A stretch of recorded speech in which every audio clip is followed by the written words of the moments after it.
بڑی بحث چلی کہ معاویہ فرعون هذه الامه، کیا کہہ دیا مولانا نے؟ یہ کتاب ذرا دیکھیے، ضخیم کتاب ہے، اس کو آپ نکال سکتے ہیں نیٹ سے، اس کتاب کو ضرور پڑھیں۔ مشہور مرزا علی ہے، ایک مرزا علی صاحب ہیں، انجینئر صاحب ہیں، وہ بڑی صلاحیت رکھتے ہیں، اللہ تعالیٰ نے بڑا حافظہ دیا ہے، اور وہ ایک خلط مبحث کرتے ہیں، گٹ مٹ خلط مل کرتے ہیں۔ ظالم ہے اس کے لیے بھی حضرت اور رضی اللہ عنہ، جو مظلوم ہے اس کے لیے بھی حضرت اور رضی اللہ عنہ، جو متقی ہے اس کے لیے بھی حضرت اور رضی اللہ عنہ، جو فاسق ہے اس کے لیے بھی، جو جھوٹا ہے اس کے لیے بھی، جو سچا ہے اس کے لیے بھی۔ ایک ایسا تماشا ہے کہ سوائے بس حقیقت اور کچھ نہیں ہے۔ اس 10 سال کے اندر مجھے سب سے زیادہ مخالفت جس بات میں اٹھانی پڑی نا، وہ ایک تھی کہ میں حضرت معاویہ کو رضی اللہ تعالیٰ عنہ کیوں کہتا ہوں۔ اس حدیث پر معاویہ فرعون هذه الامه، اس میں زبردست تحقیقات کی گئی ہیں، اور ان کا یہ کہنا ہے کہ یہ حدیث صحیح ہے، ورنہ کم از کم درجے میں حسن۔ انہوں نے اس کے شواہد متعدد بیان کیے ہیں۔ وہ کہتے ہیں بخاری مسلم سے بھی آپ نے آل امیہ کی جرائم کی پوری لسٹ بتا دی ہے، پرسنالٹی ہے تو حضرت معاویہ کی آپ کو رضی اللہ تعالیٰ عنہ کیوں کہتے ہیں۔ السلام علیکم دوستو، آج کی ویڈیو میں آپ دیکھیں گے علامہ سلیمان ندوی صاحب جو ہیں، انہوں نے ایک کتاب متعارف کرائی، جس کتاب کا ٹائٹل یہ تھا، عنوان یہ تھا کہ معاویہ تو فرعون هذه الامہ، یعنی معاویہ جو ہے، حضرت معاویہ جو ہیں وہ اس امت کے اندر فرعون ہے۔ جس طرح سے آپ کو پتا ہوگا فرعون کی حکومت تھی حضرت موسیٰ علیہ السلام کے دور میں، اسی طرح سے آج کے دور میں نعوذ باللہ حضرت معاویہ جو ہیں وہ آج کے فرعون ہیں۔ تو یہ کتاب لکھنے والے جو تھے یہ سعودیہ کے حسن مالکی تھے، جو بہت بڑے محدث تھے۔ کو پتہ ہے کہ محدثین کا یہ کام ہوتا ہے کہ حدیثوں کو جمع کر کے اس کے اوپر حکم لگاتے ہیں کہ یہ حدیث جو ہے یہ صحیح ہے، یہ غریب ہے، یعنی حدیثوں کی اقسام کے اوپر بات کرتے ہیں۔ تو انہوں نے حسن المالکی نے یہ کتاب لکھی، اس کا عنوان یہ رکھا معاویہ تو فرعون فی هذه الامہ۔ تو اس کتاب کو متعارف کرنے والے جو ہیں وہ سلیمان ندوی صاحب جو تھے، انہوں نے یہ کہا کہ اس کتاب کو پڑھنا چاہیے، اور ساتھ ہی انہوں نے مولا علی علیہ السلام کا دفاع کیا، اور بنو امیہ کے اندر جو لوگ دہشت گرد تھے ان کو ایکسپوز کیا، اور ساتھ ہی سلیمان ندوی صاحب نے یہ کہا کہ انجینئر صاحب جو باتیں کرتے ہیں وہ ٹھیک کرتے ہیں، لیکن مجھے ایک بات کی سمجھ نہیں آتی، جو انجینئر صاحب بنو امیہ کو ایکسپوز کرتے ہیں، انجینئر صاحب کے سامنے تمام حدیثیں ہیں، لیکن پھر بھی انجینئر صاحب جو ہیں ان کو رضی اللہ عنہ کہتے ہیں، ان کو حضرت کہتے ہیں، لیکن انجینئر صاحب کو پتہ بھی ہے ان کے کس طرح کے کارنامے تھے بنو امیہ کی، لیکن پھر بھی انجینئر صاحب جو ہیں وہ اس حوالے سے یہ باتیں کرتے ہیں۔ اس حوالے سے انجینئر صاحب کا کیا جواب ہے، آپ ویڈیو دیکھیں۔ خاص طور پر یہ ذکر کرتا ہوں کہ بڑی بحث چلی کہ معاویہ فرعون هذه الامه، کیا کہہ دیا مولانا نے؟ یہ کتاب ذرا دیکھیے، ضخیم کتاب ہے، ضخیم کتاب ہے، سینکڑوں صفحات پر مشتمل ہے، اور اس کتاب کے لکھنے والے ایک محدث جلیل علامہ حسن ابن فرحان مالکی ہیں، جو سعودیہ کے ہیں،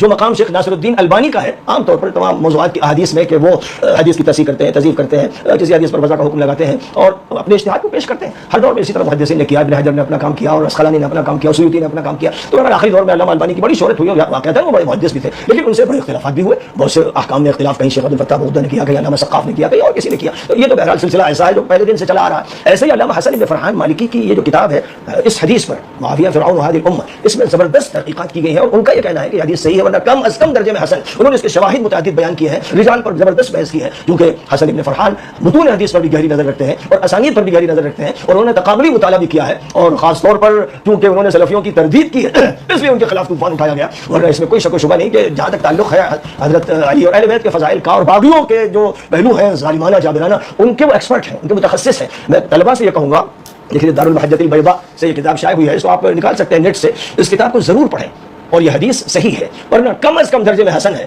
اور اس حدیث کے طرق کا بہت تفصیل کے ساتھ بیان کیا ہے، محاکمہ کیا ہے، زبردست بحث کی ہے، محدثانہ بحث کی ہے، صرف متکلمانہ بحث نہیں ہے بلکہ محدثانہ بحث ہے، اس لیے پڑھنا چاہیے، جو تحقیق ہے اس کو سامنے رکھنا چاہیے۔ اول فول بکنا اور چیخنا اور چلانا، اور اب ظاہر ہے کہ جنہوں نے حضرت علی کو گالیاں دی، جنہوں نے حضرت حسن کو زہر دیا، جنہوں نے حضرت حسین کو شہید کیا، جو ان کے راستے پر چلیں گے ان سے تو سب کچھ متوقع ہے، اور خدا کا عذاب ان پر کب اترے گا یہ تو نہیں معلوم، لیکن جس طرح بنی امیہ پر اللہ کا عذاب آیا، اور پھر خراسان کا لشکر تھا جس نے بنی امیہ کو چن چن کے ختم کیا،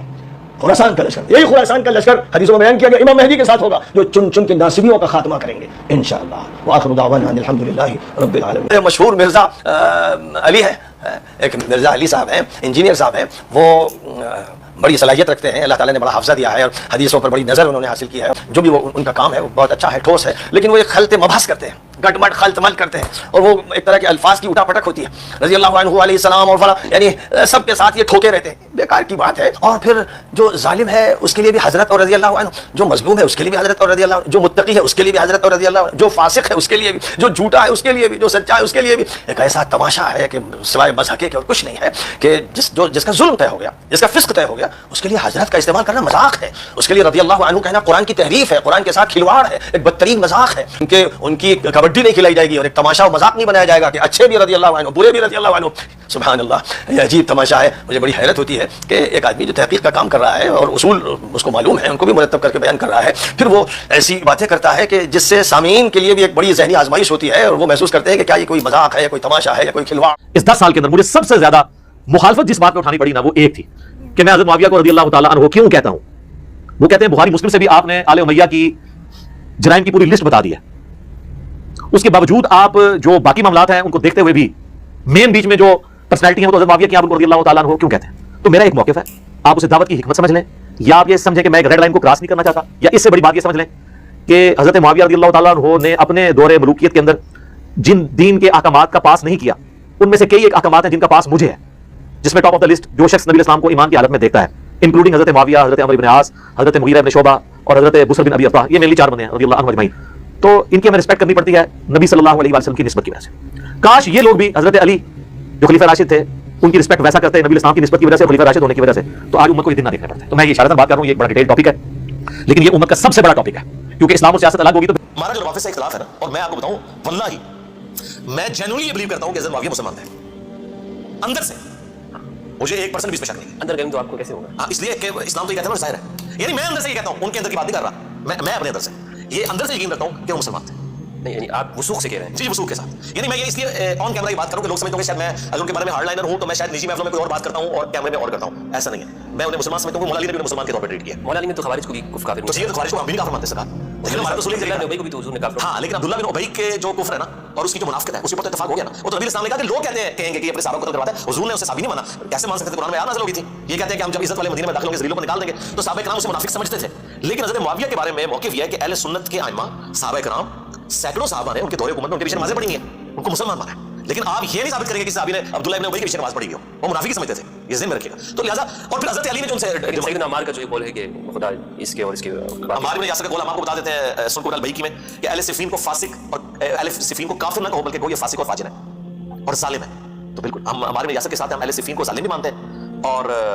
ان کو ہم فاسق بھی مانتے ہیں, کافر نہیں مانتے, کیونکہ عمار بن یاسر کہہ رہے ہیں ان کو کافر نہ کہو. اور پھر جو مولا علی السلام کہہ رہے ہیں کہ میں اللہ سے امید کرتا ہوں کہ میرے مخالفین جو صفین میں آئے اللہ کو معاف کر دے گا. تو اس کا مطلب ہے کہ اگر وہ مخالفین کے بارے میں عقیدہ رکھے ہوئے ہیں ان کے سرغنہ کے بارے میں, پھر ظاہر دیکھیں ڈیمانڈ جو بیعت کی ہے وہ اس اعتبار سے, اور میں بالکل شیعہ کو کہوں گا آپ کا مقدمہ دھرم سے زمین پہ گر پڑے گا اگر آپ, یعنی میں یزید کی بھی تکفیر نہیں کرتا, میں اسے مسلمان مانتا ہوں. آپ نے مسلمانوں سے کہہ لیں, اس کے بعد جو دنیا کی جتنی بڑی گالیاں دینا چاہتے ہیں آپ دے لیں, لیکن جو بندہ اپنے ظاہر کے اندر کلمے کا اقرار کر دے. اور یہ بات میں آپ کو بتاؤں, میں کروڑوں رحمتیں نازل ہوں مولانا اسحاق صاحب کے اوپر, میں نے اپنی زندگی میں جو سب سے بڑی بات شاید میں کبھی بھی نہ سیکھ سکتا کسی سے, ان سے میں نے بازی کی ہے کہ جو اللہ رسول آخرت ختم نبوت کو مان لینا, آپ دنیا کا ہر اختلاف اسے کر لیں, اسے آپ بدعتی کہتے ہیں, آپ اسے جنمی کہنا چاہتے ہیں نا یہ بھی کہہ لیں, لیکن کافر نہ کہیں. جب کوئی شخص اپنے آپ کو مسلمان ڈکلیئر کیے ہوئے ہیں اور قرآن کا ختم نبوت کا اللہ رسول کا انکار نہیں کر رہا اور کہیں اسے تعویل کی غلطی لگتی ہے, تو آپ نے جو کچھ کہنا کہہ لیں, لیکن اس کے کفر اسلام کا فیصلہ نہ کریں. بہت بڑا فیصلہ ہے. دیکھیں نبی الاسلام نے حضرت اسامہ بن زید کو کیا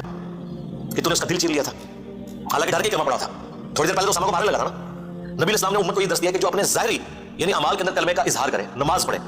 ہم اس کے بعد اسلام کا اس کے علاوہ دوستوں انجینئر صاحب کا یہ کہنا ہے کہ ہم اس وجہ سے حضرت معاویہ اور مغیرہ بن شعبہ یا دیگر جتنے بھی صحابہ ہیں جنہوں نے مولا علی علیہ السلام کے خلاف تلوار اٹھائی یا مولا علی علیہ السلام کے ساتھ جنگیں کی, وہ اس لیے رضی اللہ عنہ کہتے ہیں کہ وہ نبی کریم صلی اللہ علیہ وسلم کے صحابہ ہیں. صحابہ کرام میں بھی اختلاف ہوا تھا, لیکن اس کا ہرگز یہ مطلب نہیں آپ کسی بھی صحابہ کے اوپر لان تان شروع کر دیں. مولا علی علیہ السلام کی ان کی سنت نہیں ہے, انہوں نے بھی اپنے مخالفین کے پیچھے نمازیں پڑھی, خوارج کے پیچھے بھی نمازیں پڑھی, یہاں تک کہ حضرت عبداللہ بن عمر جو تھے وہ خوارج کے پیچھے بھی نمازیں پڑھا کرتے تھے اور یہ کہتے تھے کہ جب تک ان کی مسجدوں سے حی علی الصلاۃ حی علی الفلاح کی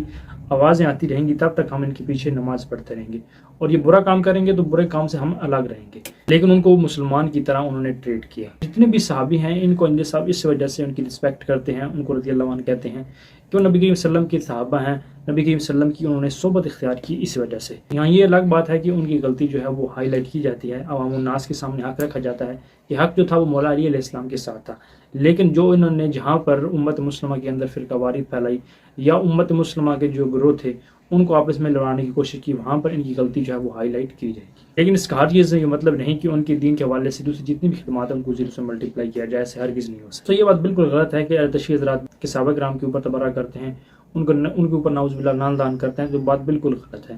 آپ کسی بھی صحابی کے ساتھ اختلاف کر سکتے ہیں, لیکن اس کا ہرگز یہ مطلب نہیں کہ آپ اس کے اوپر لان تان شروع کر دیں, اس کو گالی دینا شروع کر دیں. تو اس کے ساتھ ساتھ ہم کسی کے اوپر جو ہے وہ کفر کا فتویٰ بھی نہیں لگا سکتے. اللہ تعالیٰ امت مسلمہ کو نبی صلی اللہ علیہ وسلم فیصلے کی زندگی گزارنے